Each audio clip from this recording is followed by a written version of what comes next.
Kulungan ng bagsak ng dalawang drug personalities matapos silang maaresto sa ikinasang bypass operation ng mga otoridad sa Davao City.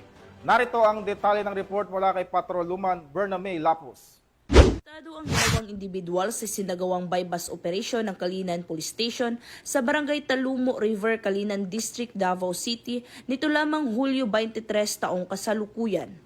Kinilala ni Police Major Robel B. Saavedra, Station Commander ng Kalinan Police Station, ang suspect na si alias Tol, 18 anyos, walang trabaho, na residente sa Dorian Village, Barangay Kalinan, Davao City, at alias Raymond, 28 anyos, na parehong tinaguriang street-level individual.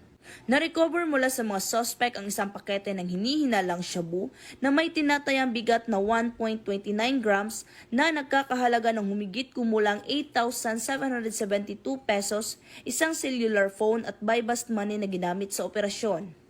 Ayon pa kay Police Major Saavedra, nahuli ang mga suspect ng mga tauhan ng Kalinan Police Station sa koordinasyon ng Philippine Drug Enforcement Agency.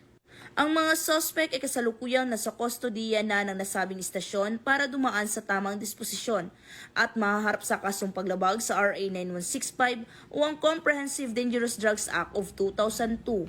Samantala, patuloy ang Police Regional Office 11 sa pagsasagawa ng mga operasyon upang supilin ang lahat ng uri ng ilegal na mga aktibidad bilang bahagi ng kanilang tungkuling panatilihin ng kapayapaan at kaayusan sa Rehiyon 11. Mula dito sa Rehiyon 11, ako ang inyong PNN correspondent, Patroluman Bername Lapus, alagad ng batas, taga-taguyod ng Balitang Pulis.